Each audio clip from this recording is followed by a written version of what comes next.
Lorsque l'homme atteint les sommets de l'arrogance, ceux qui se tiennent en bas lui apparaissent comme des fourmis, mais il oublie que pour ceux d'en bas, il n'a même pas l'air humain. J'étais moi aussi à cette hauteur, et aujourd'hui, la chaise devant laquelle je me tenais tête baissée, tenant mon CV entre mes mains, était occupée par cette même femme que j'avais jetée hors de ma maison comme une ordure 5 ans plus tôt. Cette scène est aujourd'hui devant mes yeux, mais ses fondations ont été posées il y a 5 ans. Je m'appelle Daniel. J'étais l'étoile brillante de ma famille, celui dont on citait l'exemple. Une éducation supérieure, un poste de directeur marketing dans une excellente entreprise et une beauté frappante. J'étais si fière de ma beauté et de ma position que je pensais que tout au monde était à la pointe de ma chaussure. Mais la plus grande tragédie de ma vie fut mon mariage. Mes parents avaient écrit des idées anciennes. Sans demander mon avis, ils ont arrangé mon mariage avec la fille de ma tante paternelle, Sadia. Je n'avais pas vu Sadia depuis l'enfance. Maman disait: La fille est très capable, elle a fait un master, elle saura tenir la maison. Par respect pour ma mère, j'ai dit oui, mais dans mon cœur, j'avais l'image d'une femme qui ne serait rien, de moins qu'un mannequin. Je me souviens encore de la scène de la nuit de noces, celle qui a changé le cours de ma vie. Le parfum des fleurs embaumait la chambre, mais j'avais du poison en moi. Lorsque j'ai soulevé le voile de Sadia, tous mes rêves se sont brisés. C'était une fille aux traits extrêmement ordinaires et au teint très foncé. Il y avait de la peur et de la pudeur sur son visage, mais dans mes yeux, il n'y avait que de la haine. Je me suis reculée dès que je l'ai vue, comme si l'on avait placé quelque chose de répugnant devant moi. Je ne lui ai pas parlé cette nuit-là. Je suis restée assise sur une chaise toute la nuit, à fumer des cigarettes et à maudire mon sort. Elle est restée assise toute la nuit, la tête posée sur ses genoux. Dès que le matin est arrivé, je lui ai dit ma première phrase. Écoute, Sadia. Ce mariage était l'obstination de mes parents, pas mon choix. Il y a une différence, comme entre le ciel et la terre, entre ta classe et la mienne, entre ton apparence et la mienne. Alors, n'attends aucun amour de moi. Des larmes ont commencé à nager dans ses yeux, mais elle est restée silencieuse. C'était le début de son silence et de ma cruauté. Nous pensons souvent qu'une personne silencieuse est faible, mais nous oublions que l'eau silencieuse est la plus profonde. Ce silence de Sadia était le prélude à ma destruction, mais j'étais aveuglée par l'ivresse de mon ego. Les premiers mois de mariage furent un supplice pour moi. J'évitais d'emmener Sadia quelque part avec moi. Si je devais absolument y aller, je lui faisais signe de s'asseoir sur le siège arrière de la voiture, où je lui disais, une fois là-bas, garde la bouche fermée. À la maison, elle n'était pas une épouse, mais une domestique digne. Elle se levait le matin pour préparer mon petit déjeuner, repasser mes vêtements, et quand je rentrais fatiguée le soir, elle me tendait un verre d'eau en souriant. Mais son sourire au teint mat me semblait être du poison. J'avais complètement ignoré ses diplômes et son intelligence. Je ne voyais que la couleur de sa peau, pas la beauté de son âme. Un jour, je l'ai vu lire un journal anglais dans le salon. J'ai arraché le journal de ses mains avec un rire moqueur et j'ai dit: Laisse tomber, Sadia, ce n'est pas pour toi. Tu n'es belle que quand tu fais la cuisine. Ces airs de PDG ne collent pas à ton visage. Elle a baissé les yeux et a dit d'un ton doux: Daniel, l'éducation ne dépend pas du physique. J'ai aussi fini première de l'université. C'était la première fois qu'elle me répondait en me regardant dans les yeux. C'était comme si quelqu'un avait giflé mon ego masculin. De colère, j'ai jeté le vase par terre et j'ai crié: Garde tes diplômes pour toi, dans ma maison. Ton statut est seulement celui que je te donne. Ce jour-là, j'ai cru avoir gagné, mais la plus grande défaite d'un homme survient lorsqu'il sourit après avoir blessé le cœur de quelqu'un. Je ne savais pas qu'une nuit allait bientôt arriver, une nuit qui changerait nos vies à tous les deux pour toujours. C'était la nuit de la fête annuelle de mon bureau. Tous les collègues venaient avec leurs femmes. Je voulais y aller seule, mais mon patron a insisté pour que j'amène ma famille. J'ai été obligée d'emmener Sadia. Je lui ai strictement ordonné de ne pas trop parler et de rester dans un coin. À la fête, un de mes amis, Amar, est venu avec sa femme qui était extrêmement belle et moderne. Tout le monde la complimentait. J'ai commencé à ressentir un immense complexe d'infériorité. C'est alors que le regard d'Amar s'est posé sur Sadia, qui se tenait simplement dans un coin. Amar s'est approché de moi et m'a chuchoté à l'oreille: Mec, Daniel, tu es un homme si beau, c'est qui avec toi? Ce n'est pas ta bonne? Cette phrase a mis le feu aux poudres dans mon cerveau. Au lieu de casser la figure de mon amie, j'ai ressenti une colère immense contre Sadia. J'ai eu l'impression qu'à cause d'elle, ma vie sociale, mon image, tout était détruit. J'ai quitté la fête au milieu et je l'ai ramenée à la maison. Tout le long du chemin, j'ai augmenté la vitesse de la voiture et elle est restée collée à son siège, terrifiée. Dès notre arrivée à la maison, je lui ai saisi la main, je l'ai mise au milieu de la chambre et j'ai dit d'un ton décisif: Ça suffit, Sadia. Je ne peux plus supporter cet étouffement. Je veux une femme qui correspond à mon statut, pas quelqu'un que les gens regardent avec pitié.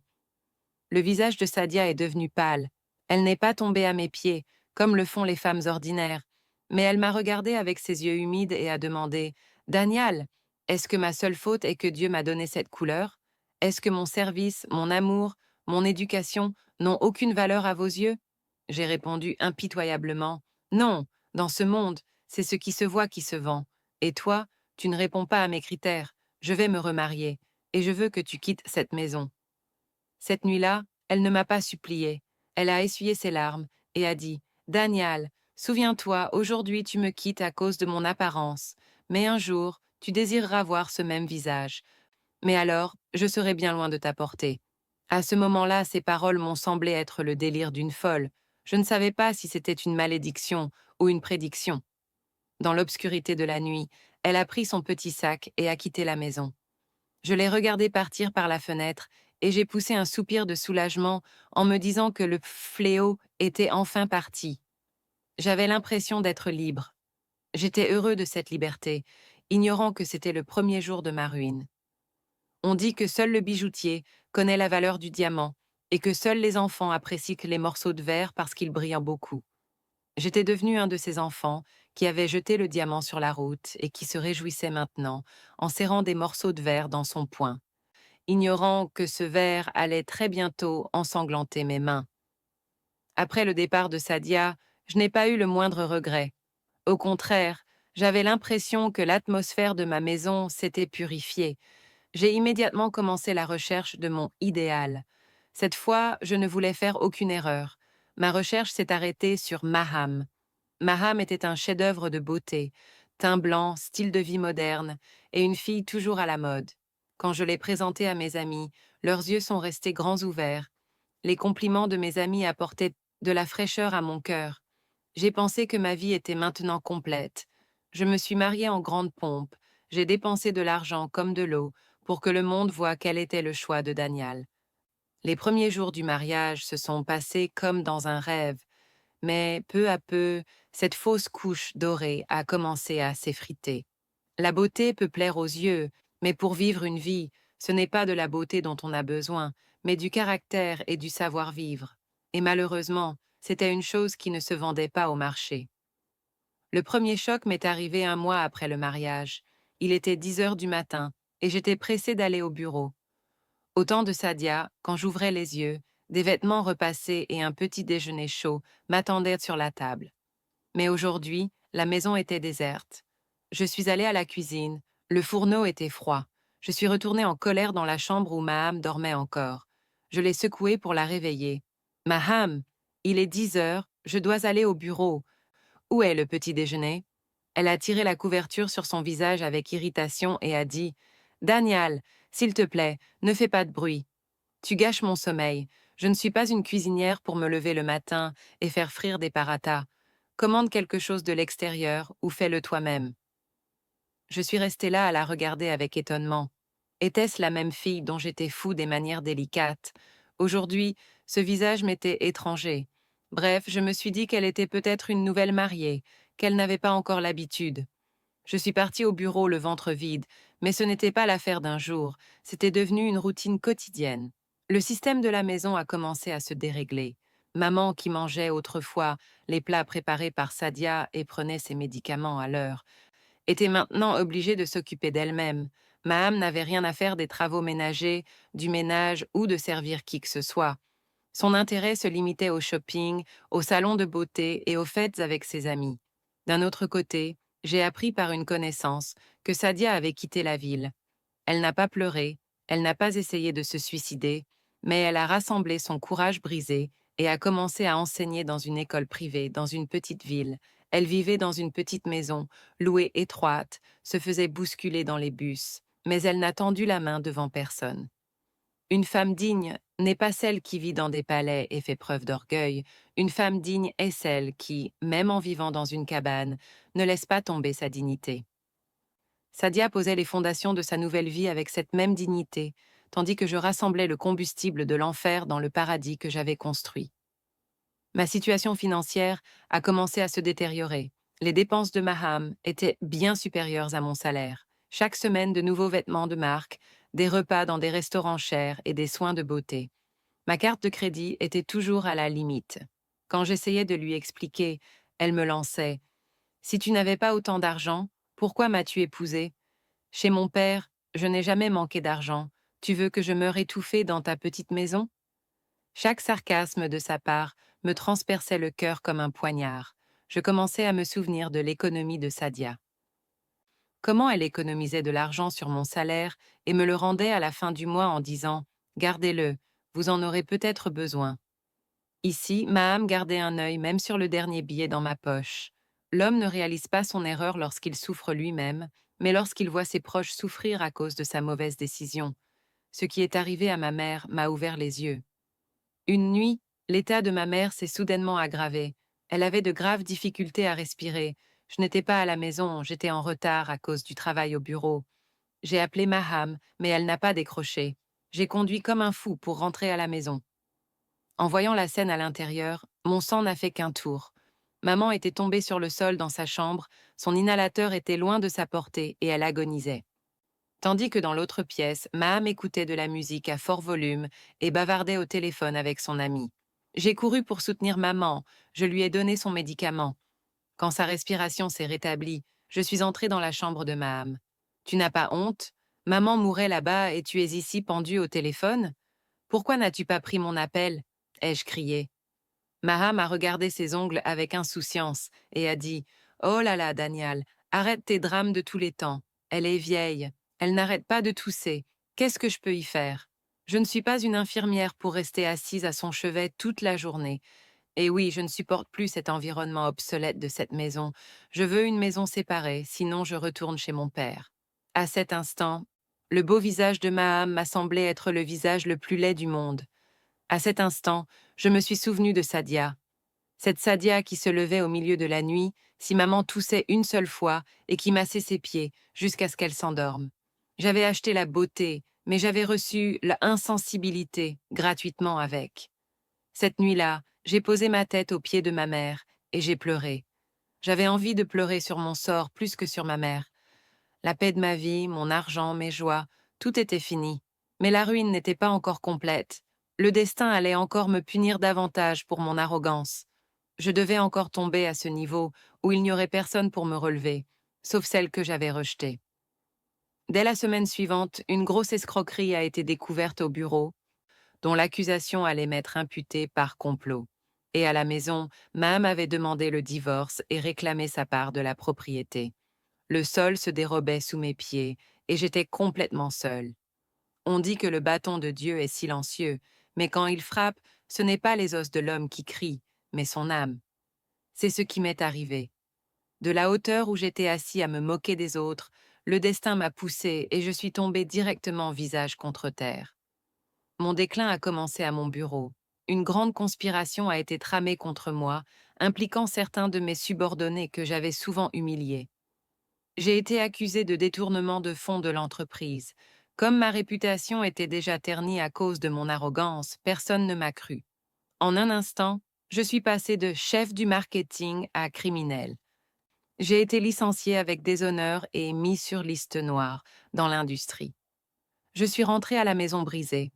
Je pensais que je trouverais peut-être du réconfort à la maison, que ma femme me soutiendrait peut-être, mais j'avais oublié que je n'avais pas épousé une femme, mais une belle statue. Quand j'ai annoncé à Maham que j'avais perdu mon emploi et que mes comptes bancaires étaient gelés, pas une seule ligne de sympathie n'est apparue sur son front. Elle a poussé un soupir froid et a dit: Alors, nous allons vivre dans la rue maintenant? Daniel, je t'ai épousé pour ton style de vie. S'il n'y a pas d'argent, il n'y a aucune raison pour moi de rester avec toi. Ce jour-là, j'ai compris à quel point le piège de l'apparence est dangereux. J'avais mis Sadia à la porte en la bousculant, mais même en partant, elle m'avait bénie, et cette Maham au teint blanc secouait ses mains en me voyant en difficulté comme si j'étais une ordure. Dès le lendemain, Maham a rassemblé tous ses bijoux, ses vêtements chers et les objets précieux de la maison et est partie chez ses parents. En partant, elle m'a jeté les papiers du divorce au visage. Je suis restée seule dans la maison vide. Mon orgueil était réduit en poussière. Le plus grand choc est survenu lorsque ma vieille mère, épuisée par ses traumatismes et les impolitesses de Maham, a quitté ce monde en silence une nuit. Je n'ai même pas pu lui apporter de bons médicaments. Quelques proches sont venus à ses funérailles, mais eux aussi me regardaient avec mépris. Je n'avais pas perdu ma mère, j'avais perdu mon paradis, et j'en étais le seul responsable. Après la mort de ma mère, je suis restée totalement seule. J'ai dû mettre la grande maison en location et j'ai déménagé dans un petit appartement. J'ai usé mes talons pour trouver un nouvel emploi, mais la nouvelle de ma mise sur liste noire avait atteint tous les endroits. Personne n'était prêt à m'embaucher, même comme garçon de bureau. Ce Daniel qui portait autrefois des costumes de marque se faisait bousculer pour des entretiens dans des vêtements bon marché et vieux. La faim et l'humiliation m'avaient volé toute ma beauté et ma dignité. Maintenant, dans le miroir, je ne voyais plus le beau Daniel, mais une personne vaincue et fatiguée. Le temps a passé, environ 2 ans se sont écoulés. Je faisais de petits boulots, parfois vendeur, parfois chauffeur de taxi. L'ego était mort, seul le ventre était vivant. La valeur d'un homme ne se mesure pas quand il porte des vêtements coûteux, mais l'épreuve de son caractère survient lorsque sa poche est vide. J'avais échoué à cette épreuve, mais le destin allait me donner une autre chance pour me montrer où était arrivée celle que j'avais méprisée. Un jour, une vieille connaissance m'a dit qu'une nouvelle multinationale avait ouvert ses portes en ville et se développait très rapidement. Ils avaient besoin d'une personne expérimentée pour le marketing. Il a dit: Daniel, leur PDG est très attaché aux principes, il n'accepte pas les recommandations, il ne regarde que le talent. Peut-être que tu auras ta chance là-bas. C'était ma dernière lueur d'espoir. J'ai sorti mon vieux CV, j'ai repassé mon seul costume propre restant et je suis arrivée pour l'entretien. Le bureau de l'entreprise était magnifique. On voyait de la discipline et de l'ordre partout. On m'a fait asseoir dans la salle d'attente. Mon cœur battait la chamade. J'avais peur d'être rejetée ici aussi. Quelques instants plus tard, la réceptionniste a appelé mon nom. Monsieur Daniel, madame va mener votre entretien elle-même. Veuillez entrer. Je suis entrée en ouvrant la porte avec des mains tremblantes. La pièce était très grande et lumineuse. Sur une grande chaise pivotante en face, une femme était occupée à regarder un dossier. Son visage était caché derrière le dossier, mais l'autorité de sa personnalité se faisait sentir dans toute la pièce. J'ai dit d'une voix faible: Puis-je entrer, madame? Il y a des moments dans la vie où le temps s'arrête, où la respiration se bloque et où le sol se dérobe sous les pieds. L'instant suivant fut ce moment de ma vie. En entendant ma voix, la chaise a pivoté. Le dossier s'est abaissé, et la femme assise en face a levé la tête et m'a regardée. Mes yeux sont restés grands ouverts de stupeur. C'était comme si la vie avait quitté mon corps. Les mots se sont coincés dans ma gorge. Ce n'était pas une étrangère, c'était Sadia, la même Sadia que j'avais mise à la porte en la traitant de noire, de laide et de ignorante. Aujourd'hui, elle était assise devant moi, avec une dignité, une majesté et une confiance tout autre. Son teint était toujours mat, mais la lumière du succès sur son visage avait fait d'elle la plus belle femme du monde. Elle portait des vêtements simples mais raffinés, et ses yeux avaient la même intelligence d'autrefois, mais maintenant, il n'y avait plus de peur, il y avait de la force. Elle n'a pas sursauté en me voyant, elle avait peut-être lu mon nom sur le CV. Un étrange sourire est apparu sur ses lèvres, pas moqueur, mais victorieux. Elle m'a fait signe et a dit d'un ton calme: Asseyez-vous, monsieur Daniel, je vous attendais. Je suis restée plantée là comme une statue. Ces paroles de mon passé ont commencé à me revenir en mémoire. Tu ne réponds pas à mes critères, tu me dégoûtes. Aujourd'hui, elle était à un niveau où je n'arrivais même pas à la cheville. Aujourd'hui, je me tenais comme un mendiant sur le seuil de celle que j'avais autrefois rejetée. Le poids de la honte est plus lourd qu'une montagne. À ce moment-là, mon état était tel que je voulais que la terre s'ouvre et m'engloutisse. La femme que j'avais gardée à la pointe de ma chaussure tenait aujourd'hui mon gagne-pain entre ses mains. Elle était la plus puissante dans cette pièce, et j'étais le plus faible. Je suis restée figée près de la porte. Je n'avais pas le courage d'avancer pour m'asseoir sur la chaise. Mon cœur voulait quitter l'entretien et s'enfuir. Mais pour aller où? Dehors, c'était la faim, et dedans, la honte. Sadia a ajusté ses lunettes et s'est adressée à moi de nouveau. Sa voix avait ce calme propre à une personne occupant un poste élevé. Monsieur Daniel, êtes-vous venu pour un entretien ou pour monter la garde à la porte? Asseyez-vous. Je me suis avancée d'un pas tremblant et je me suis assis sur le bord de la chaise. Mes yeux étaient baissés, la sueur coulait de mon front. Elle a ouvert mon CV et y a jeté un coup d'œil rapide. À part le bruit du papier qu'on tourne, il y avait un silence total dans la pièce. Chaque seconde me semblait durer 1 an. Finalement, elle a fermé le dossier et m'a regardé. Monsieur Daniel, votre dossier indique que vous êtes un expert en marketing, mais depuis 2 ans, vous êtes sur liste noire. Vous êtes accusé de détournement de fonds.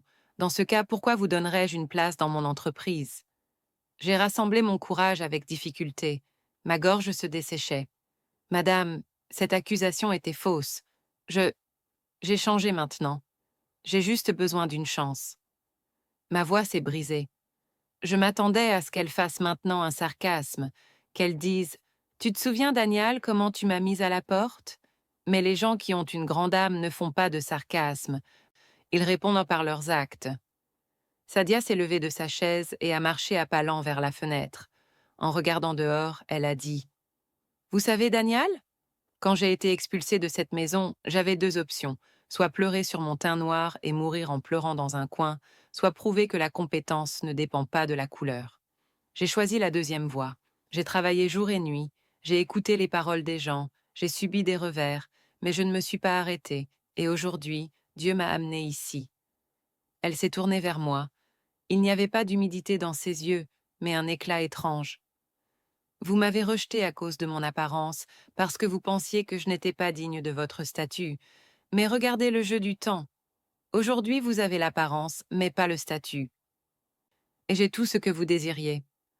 Des larmes ont coulé de mes yeux et sont tombées sur mes mains. Pardonne-moi, Sadia. J'ai commis une très grande erreur. J'étais aveugle. Je n'ai pas reconnu le diamant. J'ai été très humiliée. Je suis ruinée. J'ai éclaté en sanglots. Elle s'est approchée de moi, mais elle ne m'a pas soutenue. Elle a poussé la boîte de mouchoirs sur la table vers moi.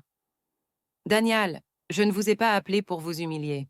Si je faisais la même chose que vous m'avez faite, quelle différence resterait-il entre vous et moi? Avoir le teint noir ne signifie pas avoir le cœur noir. Je vous donne ce travail. J'ai levé la tête en sursaut. Je n'arrivais pas à y croire. Oui, je vous donne le poste de directeur marketing, mais pas parce que vous étiez mon mari, mais parce que vous êtes un expert dans ce travail. J'apprécie la compétence, pas l'apparence. Mais souvenez-vous, son ton est devenu soudainement strict et professionnel. Dans ce bureau, vous n'êtes qu'un employé et je suis votre patronne. Il n'y aura aucune relation passée entre nous. Cette Sadia qui préparait votre petit déjeuner est morte. Voici Miss Sadia qui dirige l'entreprise. Est-ce que cela vous convient? Quelle possibilité avais-je de refuser? J'ai baissé la tête et j'ai dit « C'est d'accord ». J'ai commencé le travail. Je la vois tous les jours. Quand elle parle en réunion, tout le monde écoute en silence. Quand elle prend des décisions, tout le monde s'exécute. Elle a l'air plus digne que les plus beaux mannequins. Je vis maintenant dans un petit appartement. Je ne me suis pas remariée. Je sais ce que j'ai perdu. Parfois, pendant la pause déjeuner, je la regarde de loin et je pense, si seulement ce jour-là j'avais vu son âme au lieu de sa peau. Si seulement je n'avais pas rejeté mon paradis en écoutant les paroles des gens. Aujourd'hui, je suis son employé, elle est mon officier. Mais elle ne se venge pas de moi, elle ne m'opprime pas. Elle me paie mon salaire à temps, elle m'appelle avec respect. Et ce bon comportement de sa part est pour moi un lieu de mort quotidienne. Parce que son bon comportement me fait réaliser à chaque instant à quel point j'étais méprisable et à quel point elle est grande. Ami, ne méprisez jamais quelqu'un en voyant son apparence extérieure. Dieu donne l'honneur à qui il veut et l'humiliation à qui il veut. La beauté n'est pas dans la peau, elle est dans le caractère. Et souvenez-vous, la roue du temps est ronde, elle tourne assurément. Celui qui est à vos pieds aujourd'hui pourrait être la couronne sur votre tête demain. Appréciez la valeur des gens avant que le temps ne vous enlève la capacité d'apprécier.